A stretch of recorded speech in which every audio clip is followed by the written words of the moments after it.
Just run. Run uphill. Don't worry about the others. Save yourself first.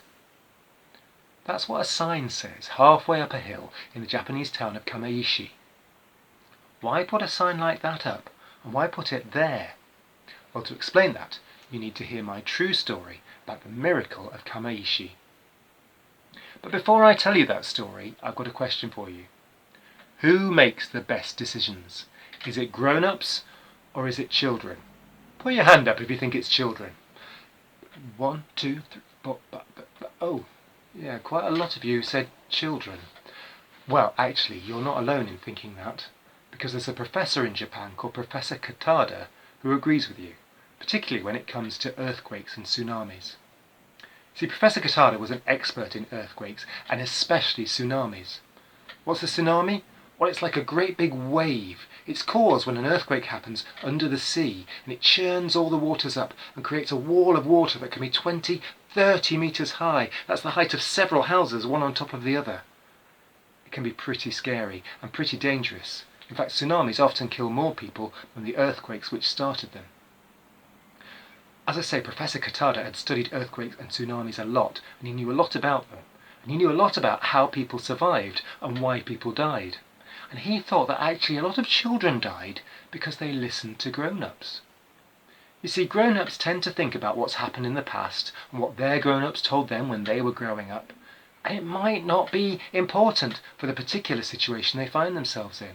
Whereas children don't rely on that. They just look around and see what's happening and try to make their decisions based on that. But if a grown-up's telling you something different, often children will ignore what they think themselves and do what they're told. And in earthquakes, that can often be a mistake. So Professor Katada decided he needed to set up a special education program for all children in the east coast of Japan, where the earthquakes and tsunamis are most likely to happen, to try to help them to trust themselves, to know what to do if there really was an earthquake. He went to all kinds of schools. He went to high schools for older children and primary schools as well. He went to one school called Unomsai, which was in Kamaishi. And at Unomsai, one of the students was called Sato, a little girl called Sato, who was 7 when Professor Katada started coming. But Sato loved his lessons. She loved to listen to what he was telling her, and he made them fun and interesting, even though it was a scary subject. He said run, and he got them to practice running. Can you do a little practice of running now? Come on, run, run, faster and faster, up that hill, you can't stop now, keep going, keep going. Well, what's not to enjoy about that sort of thing? He got them to draw maps. Can you draw me a map now? There's your home, just there. Point to where your home is, and then draw a little path up to the safe place where you could be safe from earthquakes. And then he got them to write things on their maps, little messages to themselves saying, keep going, don't give up, trust yourself. But most importantly, he taught them tsunami tendenko, which was a special way of talking about tsunamis and about what to do. And there were 3 golden rules about tsunamis and tendenko.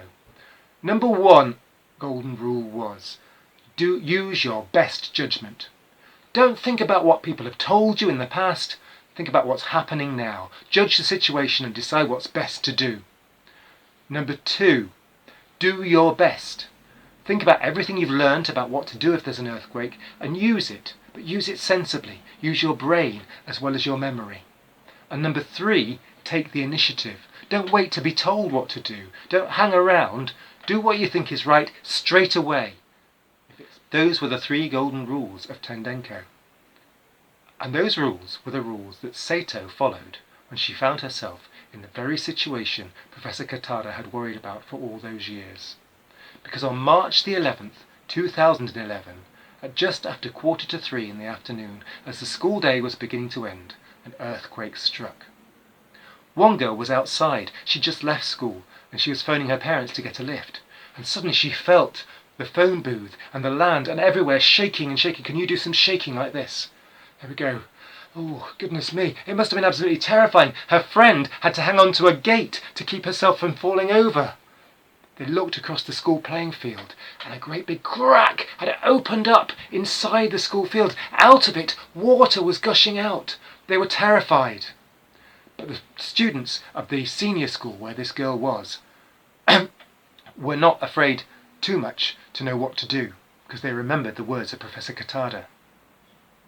And very quickly they started evacuating the school and running 500 metres up the hill to a shelter where they thought they would be safe. But in Unomsai, the school next door, the school where Sato went, the school for the younger children, they didn't leave. They stayed in the school. First of all, Sato hid underneath the table. Can you hide yourself underneath the table? Oh, she must have been so afraid. And then the grown-up said, we've got to go downstairs. So she ran downstairs as quickly as she could. But still that wasn't enough. And they said, we've got to go outside so we can count you all and make sure you're all safe. And they started to count. Can you count the children? It's really hard because they keep moving around. Oh dear, it was really hard. And all the time Sato was thinking, this isn't what Professor Katada told us to do. And she turned around and saw the children leaving the high school next door quickly and running up to the shelter. And she thought about them. She thought about Professor Katada, and she knew what she got to do. She said, we have to go now! Quick, run! And she began to run out of the school playing ground, despite grown-ups telling her no. A few of the children followed her, maybe half a dozen, her closest friends.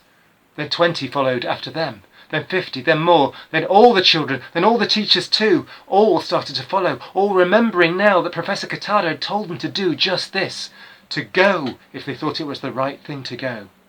And they began to run up the hill. They caught up with the older children, and the older children started to help them. And they ran, and they ran, and they ran. Can you run really hard now? Now you're running for your life. You're not just running to practice. Run as hard as you can. And they ran all the way to the shelter.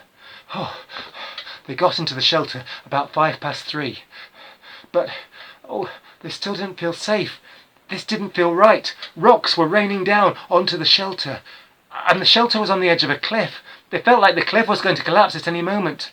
Again, they trusted themselves. They thought about what they felt inside. And they took the initiative, the children said. And Sato said, quick, we've got to get out again. We've got to go. This is not safe. And they began to run and run and run again, further and further up the hill. And as they did so, and they turned around, they saw the earthquake shelter collapse and fall into the sea. They had escaped by the skin of their teeth again. They ran and ran. They ran into the car park of another shelter further up the hill, and they tried to dodge between the cars, but it was really hard to get all the children between them, to squeeze between, and they were shouting, quick, get closer together so we can get more people safe. Then the teachers led them further on, further up the hill, and they carried on walking for 2 miles. As they did so, they heard a terrible noise, a crashing, wailing, humming noise, like the engine of a helicopter, of lots and lots of helicopters all at once, coming from all over. It was the noise of the tsunami. The wave was breaking, and it didn't look like any wave they'd ever seen. It wasn't a little pretty wave with white bits on the end of it, splashing gently onto the shore. It was a great big wall of water, 20-30 metres high, and it crashed down and covered everything in a great speed. They were absolutely terrified, but they did not let that stop them. They continued to run and run and run. And they ran beyond the point where that sign is today, beyond the point where the tsunami reached the very topmost point that was dangerous. And they ran into safety.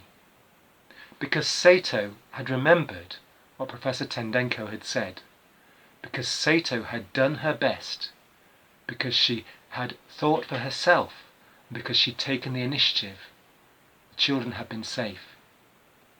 It was a sad day in Kamaishi, a tragic day. 16,000 people were killed that day. Of the 3,000 children who went to school, almost none died, because they had known what to do, and the children had saved themselves.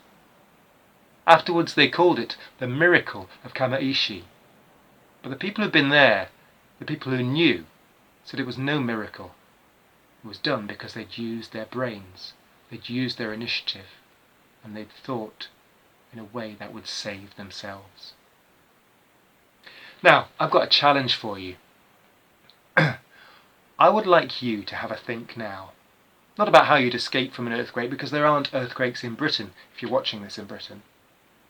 Not ones that cause the same kind of damage that caused the damage in Kamaishi all those years ago.